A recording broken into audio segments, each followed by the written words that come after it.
ये कहानी है जॉन नाम के मछुआरे की, जो हर रोज की तरह अपनी छोटी नाव लेकर समंदर में मछली पकड़ने निकलता है। लेकिन इस दिन कुछ अलग होता है। अचानक चारों तरफ घना कोहरा छा जाता है और दूर दूर तक कुछ दिखाई नहीं देता। जॉन रास्ता भटक जाता है और इधर उधर भटकते भटकते उसे एक सुनसान नाव नजर आती है। जिज्ञासावश वो अपनी नाव उस नाव से बांधता है और अंदर जाकर देखने का फैसला करता है। जैसे ही वो उस नाव के भीतर जाता है, उसके होश उड़ जाते हैं। पूरी नाव खाली थी, न कोई इंसान, न कोई आवाज, बस रहस्यमयी सन्नाटा। जॉन जब उस रहस्यमयी नाव में गया तो सब कुछ बिल्कुल सामान्य लगा। खाना ताजा था, कपड़े करीने से रखे थे और हर जगह इंसानी मौजूदगी के संकेत थे। लेकिन वहां कोई था नहीं। वो नाव को चालू करने की कोशिश करता है, पर इंजन काम नहीं करता। इतने विशाल समुद्र में अकेली और खाली नाव देखकर जॉन हैरान रह जाता है। वो दूरबीन से चारों ओर देखने की कोशिश करता है, शायद कोई पास में हो, लेकिन घना कोहरा सब कुछ ढक चुका था। निराश होकर वो कंट्रोल रूम लौटता है और वहां पड़ा रेडियो ऑन करता है, मदद के लिए कोई संकेत भेजने के इरादे से। जॉन ने रेडियो पर संदेश भेजा, ये नाव समंदर में फंसी है, कोई सुन रहा हो तो जवाब दे। संदेश भेजने के बाद उसने सोचा कि अब अपनी छोटी नाव से लौट जाना चाहिए। लेकिन जब वो बाहर आया तो उसकी नाव वहां नहीं थी, जबकि उसने उसे अच्छे से बांधा था। उसकी हैरानी और बढ़ गई जब देखा कि अब चारों ओर फैला कोहरा भी अचानक साफ हो गया था और आसमान एकदम खुला था। अब दोपहर का समय हो चुका था। जॉन को समझ नहीं आया कि ये सब क्या हो रहा है। वापस लौटने का कोई और रास्ता न देख वो उसी खाली जहाज पर लौट आया और नक्शे के सहारे रास्ता ढूंढने लगा। जॉन अब ये समझने की कोशिश करता है कि वो आखिर है कहाँ और अपने घर कैसे लौट सकता है। परेशानी ये थी कि उस रहस्यमयी नाव का इंजन खराब था। अगर उसे बचना था तो किसी भी हाल में इंजन को ठीक करना ही था। वो पूरे जहाज में टूल बॉक्स तलाशता है और कड़ी मेहनत के बाद इंजन ठीक कर लेता है। उसके लिए ये एक बड़ी राहत थी। अब नाव चालू हो चुकी थी और दिशा भी धीरे धीरे समझ आने लगी थी। लेकिन खतरा टला नहीं था। जॉन कंट्रोल रूम में जाकर फिर से रेडियो से संपर्क करता है, मगर इस बार भी कोई जवाब नहीं आता। सब कुछ अब भी रहस्य में डूबा था। फिर वो लड़का ऊपर आता है और उसे अचानक टॉयलेट जाना पड़ता है। कोई आसपास नहीं था तो वो सोचता है कि समंदर में ही कर लेता हूँ। जैसे ही वो किनारे जाता है, अचानक किसी ने पीछे से उसे धक्का दे दिया। वो सीधा पानी में गिरता है। हालत बेहद खतरनाक थी, लेकिन उसने रील को पकड़कर किसी तरह खुद को डूबने से बचा लिया। हवा और पानी का दबाव इतना ज्यादा था कि वापस नाव तक आना मुश्किल हो गया, मगर उसने हार नहीं मानी, हिम्मत जुटाई और धीरे धीरे रील के सहारे खुद को खींचते हुए फिर से नाव पर चढ़ाया। इस सब के बीच उसका काम पूरा नहीं हो पाया तो वो दोबारा टॉयलेट जाने लगा। जैसे ही वो नीचे पहुंचा, अचानक किसी ने जोर से दरवाजा बंद कर दिया। जॉन ने पहले इसे हवा का असर समझा और ध्यान नहीं दिया, लेकिन जब बाहर निकलने की कोशिश की तो देखा कि दरवाजा अंदर से बंद हो चुका है। अब वो हैरान रह गया। उसने दरवाजा खोलने की हर कोशिश की, यहाँ तक कि जेब से एक सिक्का निकालकर ताले में फंसाकर भी खोलने की कोशिश की, मगर सब बेकार गया। अब उसे लगने लगा कि इस जहाज पर वो अकेला नहीं है, कोई है जो उसे परेशान कर रहा है, जो दिखता नहीं लेकिन हर वक्त मौजूद है। उसे लगने लगा जैसे कोई उसके साथ बेरहमी से खेल रहा हो। वो जोर से चिल्लाया, कृपया जो भी हो दरवाजा खोल दो, मैं कोई चोर नहीं, बस देखने आया हूँ। लेकिन कोई जवाब नहीं आया। अब उसे समझ आ गया कि मदद की उम्मीद बेकार है। वो कीबिन की तरफ बढ़ा और अंदर जाकर जो देखा उससे उसकी रूह कांप गई। वहां खून के धब्बे थे। डरावना माहौल था, पर उसने डर को नजरअंदाज किया और एक कैंची उठाकर दरवाजा खोलने की कोशिश की, लेकिन ताला अब भी नहीं खुला।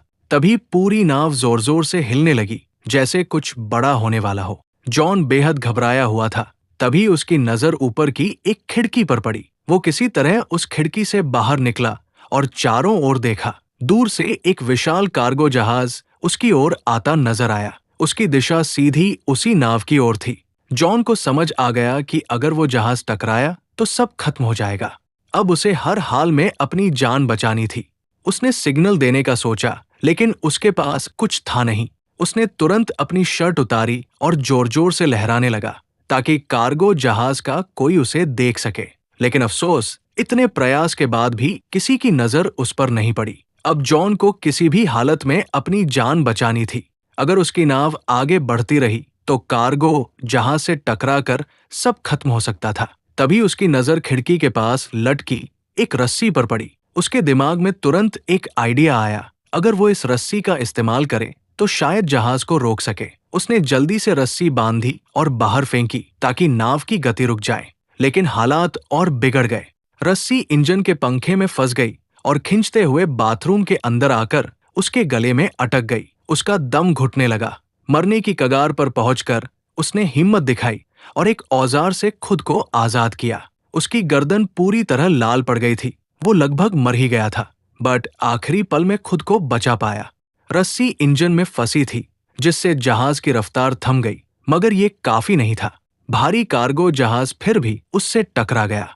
जोरदार टक्कर से उसका जहाज बुरी तरह हिल गया और जॉन जमीन पर गिरकर बेहोश हो गया। उसके सिर में गहरी चोट लगी थी।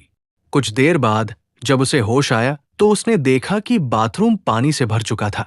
मगर सबसे हैरान करने वाली बात यह थी कि वो समुद्र का खारा पानी नहीं, बल्कि एकदम साफ और मीठा पानी था, जैसे कोई जानबूझकर उसे डराने की कोशिश कर रहा हो। वो एक बार फिर टूटकर भीख मांगता है, चाहे तुम जो भी हो, प्लीज मुझे जाने दो।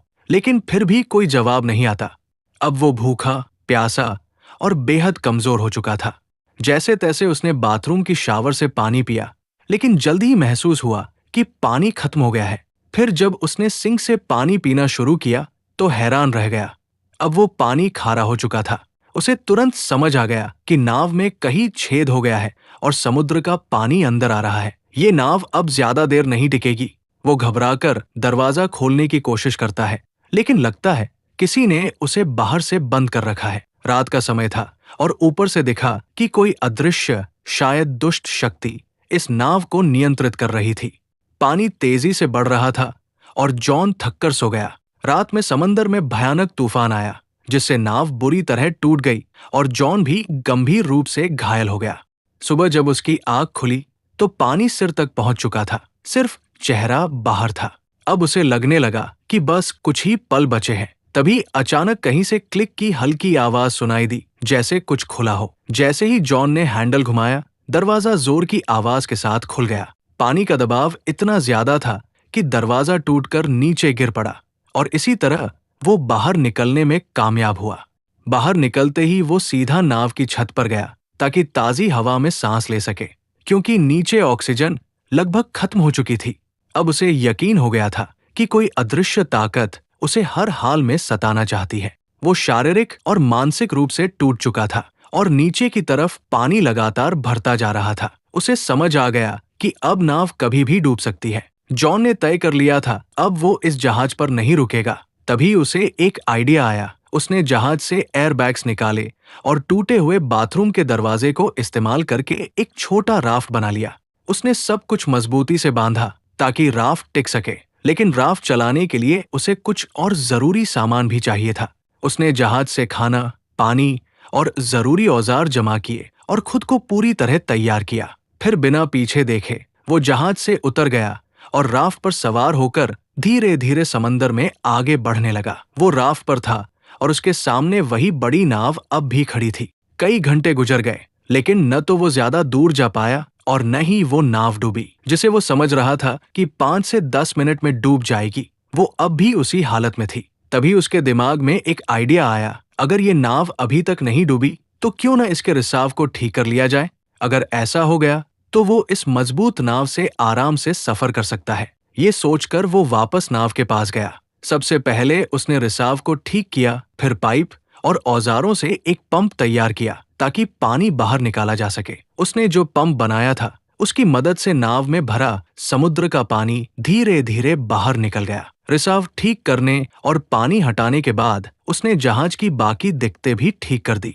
साथ ही उसने बाहर से भी मरम्मत की ताकि आगे सफर में कोई और परेशानी न हो। काम खत्म होने के बाद उसने फिर से रेडियो से मदद मांगने की कोशिश की, लेकिन इस बार भी कोई जवाब नहीं आया। मायूस होकर वो वापस लौटा और नक्शा निकालकर एक बार फिर रास्ता समझने लगा। उसने नाव को आगे बढ़ाने की कोशिश की, लेकिन जैसे ही इंजन स्टार्ट किया, नाव बिल्कुल नहीं हिली, मानो फिर से उसे धोखा दे रही हो। वो नाव एकदम स्थिर थी, जैसे पानी में जड़ हो गई हो, और यही सोच उसे अंदर से तोड़ रही थी। वो पूरी तरह थक चुका था, उम्मीदें खत्म हो रही थी। तभी दूर से उसने एक और जहाज आते देखा। अब उसके पास बस एक ही रास्ता था, अपने छोटे राफ्ट से उस जहाज तक पहुंचना। वो तुरंत राफ्ट पर चढ़ा और तेजी से उस जहाज की ओर बढ़ा। लेकिन तभी वो जहाज अचानक हिलने लगा और जॉन की तरफ तेजी से बढ़ने लगा, जैसे किसी ने उसे जानबूझकर उसकी ओर भेजा हो। जॉन ने अपनी रफ्तार बढ़ाई, लेकिन वो विशाल जहाज और भी तेज हो गया, और ठीक इससे पहले कि वो जहाज उसे टकराता, जॉन ने आखिरी कोशिश की और अपने बोट से कूदकर उस दूसरी नाव तक तैरने का फैसला किया, जो दूर जाती दिख रही थी। लेकिन जब तक वो वहां पहुंचा, वो नाव गायब हो चुकी थी। तभी उसे एहसास हुआ कि इस रहस्यमयी नाव पर कोई बुरी ताकत है, जो उसे कहीं जाने नहीं दे रही। उसने सोच लिया था कि चाहे जान चली जाए, वो इस नाव पर वापस नहीं जाएगा। लेकिन शाम तक पानी में तैरते तैरते ठंड बढ़ने लगी। नीचे डॉल्फिन्स तैर रही थी, पर पानी का तापमान बहुत गिर चुका था। ठंड सहन न हो पाने पर मजबूरी में वो फिर उसी नाव पर लौट आया। वो इतना थक और बीमार हो चुका था कि कुछ सोच पाने की हालत में नहीं था। बस चुपचाप एक कंबल ओढ़कर कमरे में सो गया। सुबह जब उसकी आंख खुली तो उसने फिर से इस जहाज से निकलने का फैसला किया। लेकिन अब एक और झटका मिला। कमरे का दरवाजा बंद था। वो घबरा गया और धीरे धीरे मानसिक रूप से टूटने लगा। उसे कुछ समझ नहीं आ रहा था कि आखिर ये सब उसके साथ क्यों हो रहा है। तभी उसकी नजर कमरे में मौजूद एक छोटी सी केबिन पर पड़ी। उसने जैसे ही उसे खोला, ऊपर की ओर एक रास्ता नजर आया, एक वेंटिलेशन जिससे बाहर निकला जा सकता था। वो उस केबिन में घुस गया, जो एक तंग स्टोरेज एरिया था। हर बार जब वो स्टोरेज एरिया से ऊपर चढ़ने की कोशिश करता, फिसलकर नीचे गिर जाता। गिरने से उसे कई चोटें भी आई, मगर उसने हार नहीं मानी। बार बार गिरते हुए आखिरकार वो फिर से ऊपर पहुंचा और उस वेंट की खिड़की को खोलने की कोशिश की, लेकिन वो टस से मस नहीं हुई। ऐसा लग रहा था जैसे उसे जानबूझकर सील कर दिया गया हो। अब वहां की ऑक्सीजन भी तेजी से खत्म हो रही थी। सांस लेना मुश्किल हो रहा था। नीचे का दरवाजा भी बंद था। वो वापस कमरे में नहीं जा पा रहा था। उसे लगने लगा कि अब यही उसका आखिरी समय है। लेकिन तभी उसने फिर से वही क्लिक की रहस्यमयी आवाज सुनी। जैसे ही केबिन की खिड़की क्लिक की आवाज के साथ खुली, जॉन बिना समय गवाए बाहर निकल आया। ताजी हवा ने उसे थोड़ी राहत दी। बाहर आकर उसने देखा कि नाव एक छोटे से द्वीप की ओर बढ़ रही थी। ये देखकर उसके मन में उम्मीद जगी कि शायद अब वो इस डरावनी नाव से हमेशा के लिए आजाद हो जाएगा। जैसे ही नाव किनारे पहुंची, वो फौरन उतर गया। उसे लगा कि इस द्वीप पर जरूर कोई है जो इस सब का जिम्मेदार है। गुस्से में उसने एक डंडा उठाया और द्वीप की तलाश शुरू की, लेकिन जल्द ही हैरान रह गया। पूरे द्वीप पर इंसान का कोई भी निशान नहीं था। अब जॉन फिर से गुस्से और डर से भर गया था। जैसे ही वो उस द्वीप से बाहर निकला, एक नया दृश्य उसकी आंखों के सामने आया। वही रहस्यमयी नाव जो उसे यहाँ लाई थी, अब शांत समंदर में आगे बढ़ रही थी, जैसे किसी और शिकार की तलाश में हो। ये देखकर जॉन को पूरी तरह यकीन हो गया कि ये नाव और ये द्वीप किसी बुरी ताकत के अधीन है। उसे अब हर हाल में यहाँ से निकलना था। उसकी जिंदगी अब भी बाकी थी। वो खोजबीन करता हुआ द्वीप की सबसे ऊंची चोटी पर पहुंचा और वहां से उसने दूर एक और द्वीप देखा, लेकिन वो इतना दूर था कि वहां क्या हो रहा है ये वो देख नहीं पाया। जैसे जैसे जॉन द्वीप पर घूमता रहा, वो धीरे धीरे पीछे की ओर आ गया। लेकिन जब वो वहां पहुंचा तो उसकी आंखें फटी की फटी रह गई। ये वही जगह थी जहां से उसकी यात्रा की शुरुआत हुई थी। सब कुछ वैसा ही था। वही उसकी पुरानी नाव ठीक उसी जगह बंधी हुई, और वही लोग, जैसे कुछ बदला ही न हो।